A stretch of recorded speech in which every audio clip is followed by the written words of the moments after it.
Comporte-toi comme si on était juste amis ce soir, m'a-t-elle ordonné. Mon ex sera là. D'accord, ai-je répondu. À la soirée, sa meilleure amie m'a demandé ce qui n'allait pas. Je lui ai dit qu'on était juste amis maintenant. Elle a répondu, il était temps. Tu mérites mieux. On a parlé pendant des heures, puis on est partis ensemble. Le lendemain matin, elle s'est présentée à ma porte en larmes. Son ex n'était pas intéressé. Sa meilleure amie a ouvert la porte, vêtue de ma chemise. Salut tout le monde, avant de commencer la vidéo, n'oubliez pas de vous abonner à la chaîne et de cliquer sur le bouton j'aime si vous voulez plus d'histoires comme celle-ci. Merci.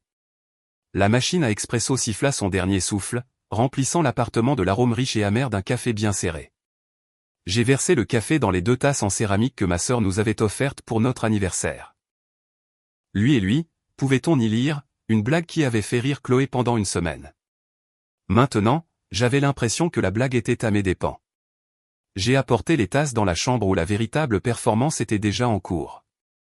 Chloé était postée devant le grand miroir, tel un critique évaluant son propre chef-d'œuvre.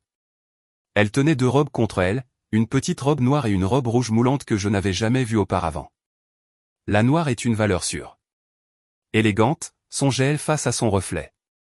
Mais la rouge envoie un message. Qu'est-ce qu'elle dit, ai-je demandé en lui tendant sa tasse. Elle l'a prise sans me regarder, les yeux toujours rivés sur sa propre image. Elle dit, je ne sais pas, mais je gagne quand même. J'ai pris une gorgée de mon café, la chaleur étant une sensation réconfortante contre le bout de mes doigts soudainement froids. Nous allions à la soirée d'anniversaire de notre ami Lucas. C'était un truc décontracté dans son appartement. Je portais un jean brut et une simple chemise. Chloé, elle, se préparait pour le festival de Cannes. Tu connais les soirées de Lucas, ai-je dit. Ce sera pizza et bière. Tu risques d'être un peu trop habillé pour la photo de groupe. Elle s'est enfin tournée vers moi, une lueur d'agacement dans ses yeux parfaitement maquillés. Il ne s'agit pas de la soirée, Léo. Il s'agit de la présence. J'aurais dû le savoir à ce moment-là. J'aurais dû sentir le changement dans l'air, l'énergie ciblée qu'elle cultivait. Mais après 3 ans, on s'habitue au petit mystère de sa partenaire. J'ai mis ça sur le compte de Chloé étant Chloé. C'est quand elle a commencé à appliquer une 2e couche de mascara, ses mouvements vifs et précis, qu'elle a rompu le silence. Son ton était désinvolte, comme on rappellerait à quelqu'un de sortir les poubelles. Bon, écoute. Je viens de voir sur Instagram, Jules sera à la soirée de Lucas ce soir. Le nom est tombé dans la pièce comme une enclume. Jules, son ex, celui d'avant moi, le génie créatif, le musicien dont elle m'avait raconté la toxicité une centaine de fois, généralement quand elle avait besoin de souligner à quel point j'étais stable et sûr. J'ai fait une pause, le bracelet de ma montre à moitié attaché. D'accord. Je croyais que tu disais que c'était un pervers narcissique immature incapable de se décider sur une commande de pizza, encore moins sur une relation. Elle a agité la main, balayant toute l'histoire qu'elle avait construite pour moi. C'est le cas. Là n'est pas la question. Elle a croisé mon regard dans le miroir. Son regard était froid et pragmatique. La question, c'est que je ne veux pas que ce soit gênant. Alors, comporte-toi comme si on était juste amis ce soir. Les mots n'ont pas fait sens au début. Ils étaient si absurdes, si insultants que mon cerveau les a simplement rejetés. J'ai senti tout mon corps se figer. Le bourdonnement de la ville à l'extérieur de la fenêtre de notre appartement au 6e étage semblait s'évanouir, remplacé par un silence aigu dans mes oreilles. Juste amis. Faire comme si les 3 ans que nous avions passés ensemble, les vacances, les dimanches paresseux, les nuits où je la tenais pendant qu'elle pleurait à cause de son travail, l'avenir que nous étions censés construire, n'avait jamais existé. Faire comme si la bague que je regardais en ligne était un fantasme. Faire comme si j'étais juste un type qu'elle connaissait. Je me suis tourné complètement pour lui faire face. Elle me regardait toujours dans le miroir, attendant ma coopération. Juste ami, ai-je répété, la voix neutre. Ce n'était pas une question. C'était moi, goûtant les mots, sentant leur forme amère. Ouais, dit-elle, se retournant vers le miroir pour appliquer un rouge à lèvres rouge vif, la dernière pièce de son armure. Ce sera moins compliqué. Tu comprends, n'est-ce pas? Elle a tamponné ses lèvres avec un mouchoir. Ne sois pas collant. Collant. Le mot était un coup de maître. Il recadrait toute blessure ou désaccord potentiel de ma part comme un défaut de caractère. Il présentait sa demande comme raisonnable et ma réaction naturelle comme pathétique. Je l'ai regardé, vraiment regardé. J'ai vu la femme que j'aimais, mais pour la première fois, je l'ai vue à travers une lentille claire et froide. Ce n'était pas une demande née de l'anxiété sociale. C'était un calcul stratégique. J'étais un accessoire dans sa pièce pour rendre Jules jaloux, pour lui montrer l'homme stable et séduisant avec qui elle s'était mise en couple, tout en s'assurant que je ne me mettrais pas en travers de l'énergie chaotique qui crépitait encore entre eux. La colère est venue, une pointe chaude et vive, mais elle a été immédiatement étouffée par une clarté profonde et glaçante. Argumenter serait inutile. Ça me ferait paraître collant. Ce serait jouer à un jeu auquel je n'avais jamais consenti, selon des règles que je ne respectais pas. Le combat s'est vidé de moi, remplacé par un détachement serein et absolu. J'ai fini d'attacher ma montre. J'ai regardé mon propre reflet dans le miroir, debout juste derrière elle. Nos regards se sont croisés dans la glace. D'accord, ai-je dit. Le mot était simple, final. Ce n'était pas un consentement. C'était une porte qui se fermait. Elle a souri, un éclair de dents victorieux. Génial. Je savais que tu comprendrais. Elle a pivoté, m'a donné un baiser rapide et superficiel sur la joue, en faisant attention de ne pas tacher son rouge à lèvres. Tu es le meilleur, Léo. Elle a attrapé la robe rouge et s'est dirigée vers la salle de bain pour se changer, fredonnant déjà un air que je ne reconnaissais pas. Je suis resté là, seul dans la chambre. J'ai pris ma tasse de café et l'ai vidée. L'expresso était froid maintenant. J'ai regardé les 2 tasses sur la commode, lui et lui. J'ai pris la sienne, l'ai emmenée dans la cuisine et j'ai versé son contenu dans l'évier. La sonnette a retenti. Ce devait être Manon, la meilleure amie de Chloé, venue pour nous accompagner. Le témoin. Je me suis dirigé vers la porte, mes mouvements automatiques, mon esprit à des milliers de kilomètres, déjà à la fête, déjà en train de jouer le rôle du simple ami et déjà en train de planifier ma sortie d'un rôle pour lequel je n'aurais jamais dû être choisi. La fête battait son plein dans un vacarme assourdissant. Les corps pulsaient dans la lumière tamisée de l'appartement de Lucas. Un kaléidoscope de rires forcés et de conversations criées par-dessus une ligne de basse qui ressemblait à un second battement de cœur. Je me tenais près d'un bar improvisé, une table pliante chargée de bouteilles d'alcool et de glaces fondantes, et je sirotais une bière que je n'avais aucune intention de finir. J'étais un fantôme au festin, et c'était une sensation étrangement paisible. Mon rôle était simple. Être présent, être agréable, être un ami. Et c'est ce que je faisais. J'avais souhaité un joyeux anniversaire à Lucas, discuté avec quelques collègues de choses sans conséquence, et maintenant j'observais l'événement principal. L'événement principal, c'était Chloé. Elle était une flamme dans cette robe rouge. Et Jules était le papillon de nuit qu'elle essayait désespérément d'attirer dans son feu. Je la regardais de l'autre côté de la pièce. Elle le frôlait, accidentellement, riait un peu trop fort à quelque chose près de lui, inclinait la tête de cette façon qu'elle savait mettre en valeur son coup. Elle jouait une pièce en solo intitulée « Je suis incroyablement heureuse et disponible ». Et Jules s'ennuyait. Il lui adressait un sourire poli et distrait, hochait la tête, puis se retournait vers son groupe d'amis, un type avec une guitare en bandoulière buvant chacune de ses paroles. Il ne jouait pas le jeu. Il n'était même pas sur le même terrain.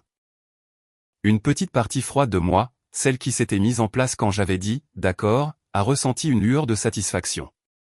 Toute sa stratégie, la robe, le maquillage, l'humiliation de son propre petit ami, échouaient de manière spectaculaire. On dirait que tu préférerais te faire arracher une dent. La voix, chaleureuse et empreinte d'un amusement familier, venait de mon côté. Je me suis tourné pour voir Manon, appuyée contre la table, tenant un gobelet en plastique rouge. C'était la meilleure amie de Chloé, mais elle m'avait toujours semblé différente, plus douce. Elle observait le monde avec une perception silencieuse qui manquait totalement à Chloé. Je lui ai offert un léger sourire. Me faire arracher une dent serait peut-être plus amusant. Au moins, il te donne des anesthésiants pour ça. Qu'est-ce qui ne va pas, demanda-t-elle, son front se plissant d'une inquiétude sincère. Tu tournes autour de ce bar improvisé comme si c'était la mission de ta vie. J'ai pris une lente gorgée de ma bière, mes yeux dérivant à nouveau vers la performance de Chloé. L'engourdissement était mon bouclier. Je pouvais dire la vérité parce que je ne me souciais plus des conséquences. Rien ne va, ai-je dit, ma voix égale, je respecte juste les limites. Chloé et moi, on est juste amis maintenant. Le changement chez Manon fut instantané. Son air enjoué a disparu. Elle m'a fixé, ses yeux cherchant dans les miens une trace d'ironie, de douleur, de n'importe quoi. Ne trouvant qu'une vérité calme et résignée, son expression a changé. La compréhension a pointé, suivie d'un éclair de colère qu'elle a rapidement réprimé, remplacé par quelque chose qui ressemblait beaucoup à de l'admiration. Il était temps, dit-elle, sa voix basse et ferme. J'ai cligné des yeux. Quoi? J'ai dit, il était temps. Elle s'est approchée, sa voix baissant pour que je sois le seul à l'entendre sous le vrombissement de la musique. Tu mérites mieux que d'être son doudou émotionnel, Léo. Tu mérites quelqu'un qui ne te fait pas sentir comme un secret ou un accessoire. C'était comme si elle avait atteint l'intérieur de ma poitrine et mis des mots sur la chose froide et dure qui grandissait là depuis cet après-midi. Doudou émotionnel, accessoire. C'étaient des descriptions parfaites et brutales du rôle que je jouais. La validation n'était pas réconfortante. Elle était électrisante. Quelqu'un d'autre le voyait. Quelqu'un de son camp le voyait. La fête bruyante s'est estompée en un rugissement sourd. Le monde s'est rétréci à ce petit espace près du bar. Elle m'a dit que ce serait moins compliqué, ai-je dit, presque pour moi-même. Manon a laissé échapper un rire court et dédaigneux. Moins compliqué pour elle. Elle voulait un laisser-passer pour flirter avec Jules sans la culpabilité d'avoir un petit ami qui la fusille du regard. Elle t'a utilisé comme bouclier humain. Nous sommes restés silencieux un moment, regardant le final de la pièce de Chloé. Elle avait finalement acculé Jules près des escaliers. Nous l'avons vu poser une main sur son bras, l'avons vu la retirer gentiment mais fermement, dire quelques mots et s'éloigner, la laissant seule. Le rouge vibrant de sa robe paraissait soudain désespéré et ridicule. Le charme était rompu. La stratégie avait échoué. J'ai tourné le dos à la scène, accordant toute mon attention à Manon. Alors, comment va ta vie? Quoi de neuf en dehors de tout ça? Elle a souri, un vrai sourire soulagé. Ça va bien. Le travail est dingue. Je pense à adopter un chat, mais j'ai peur de devenir un stéréotype. On a commencé à parler. Vraiment parler. Pas les bavardages polis et superficiels qu'on a dans une soirée, mais le genre de conversation qu'on a quand on réalise que la personne en face de nous voit vraiment. On a parlé de nos patrons stupides, de nos rêves d'enfance, des livres qu'on aimait, de l'angoisse existentielle de la vie moderne. On a ri. J'ai réalisé que je n'avais pas vraiment ri depuis des mois. Les heures ont filé. La fête a commencé à se vider. À un moment, j'ai vu Chloé affalée sur un canapé, seule, fixant son téléphone, l'image même de l'abattement. Je n'ai rien ressenti. Elle était un personnage secondaire dans mon histoire maintenant. Manon a regardé l'heure sur son téléphone. Je crois que j'en ai assez vu. Je vais appeler un Uber. Je peux te ramener, ai-je dit sans hésitation. L'idée de rester une seconde de plus était insupportable. L'idée qu'elle parte était pire. Oui, dit-elle, ses yeux plongeant dans les miens. J'aimerais beaucoup. Nous n'avons dit au revoir à personne. Nous sommes simplement sortis, l'air frais de la nuit agissant comme un baptême après la chaleur étouffante de la fête.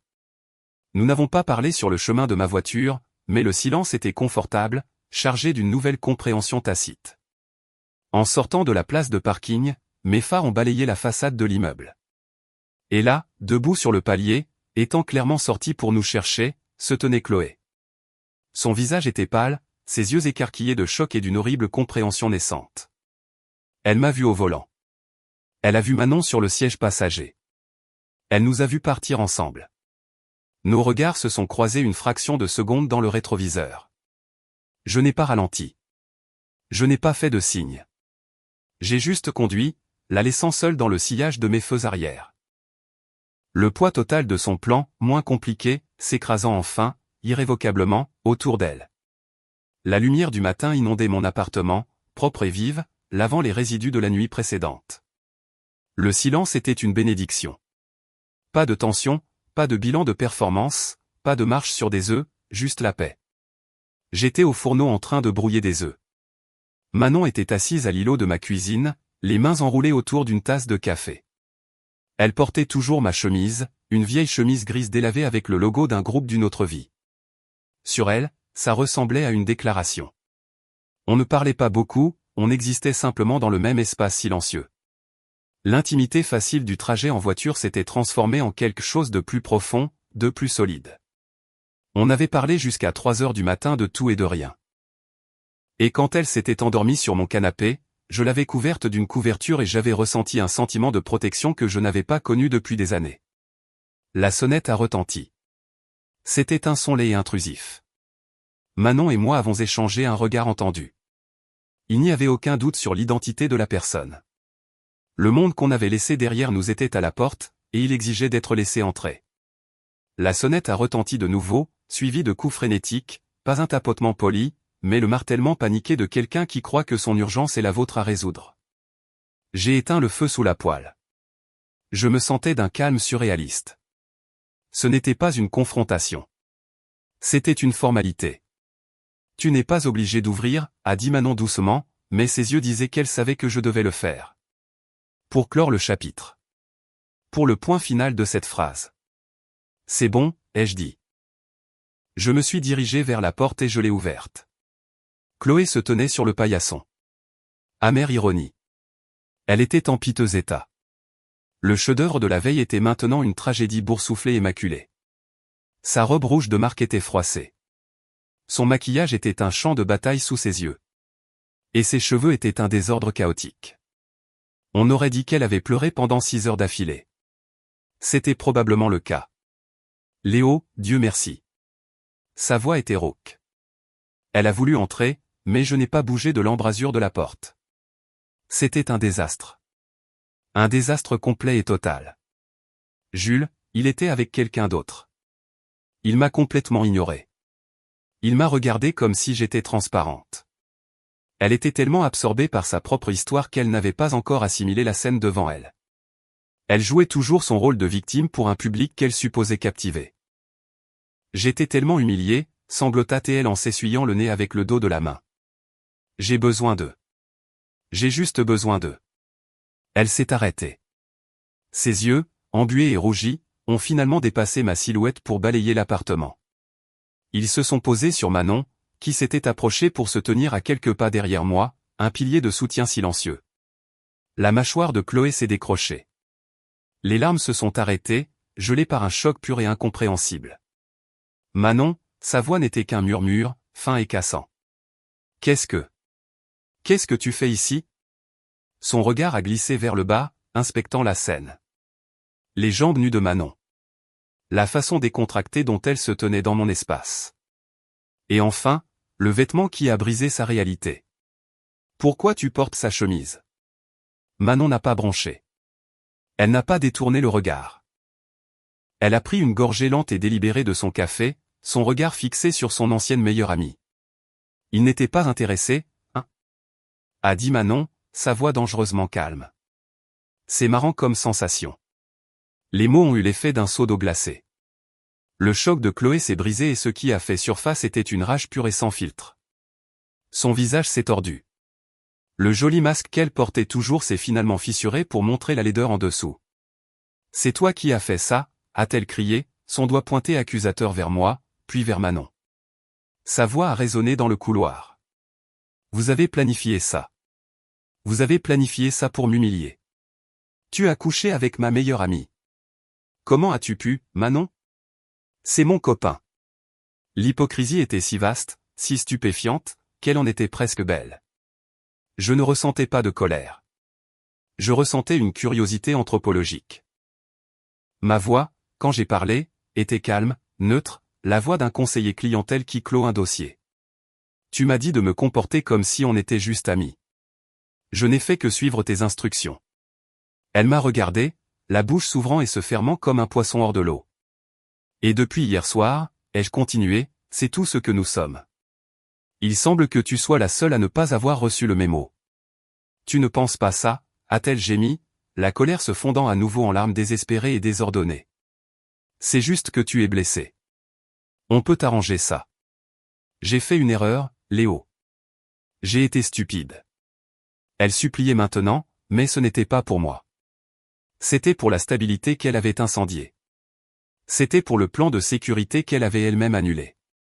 Manon a parlé à nouveau, sa voix plus douce maintenant, mais non moins finale. Il n'y a rien à réparer, Chloé. Tu l'as cassé. Il n'est simplement plus intéressé par ta version des morceaux. L'utilisation de son prénom complet, Chloé, était le dernier clou dans le cercueil. Ce n'était plus d'ami à ami. C'était de personne à étrangère.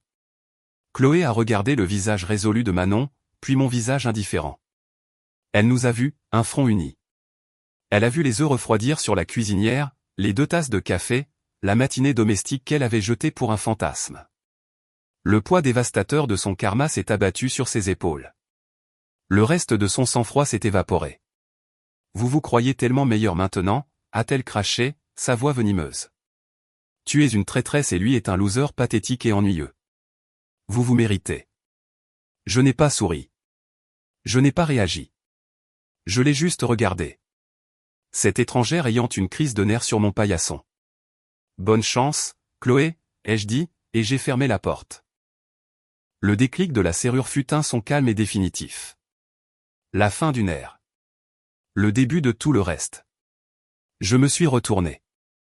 Manon était toujours là, me regardant. Une compréhension silencieuse dans ses yeux. Les cris de l'autre côté de la porte se sont estompés, remplacés par le son de pas chancelants qui s'éloignaient. Ça va, a-t-elle demandé. Je l'ai regardé, debout dans ma cuisine, dans ma chemise, dans ma vie.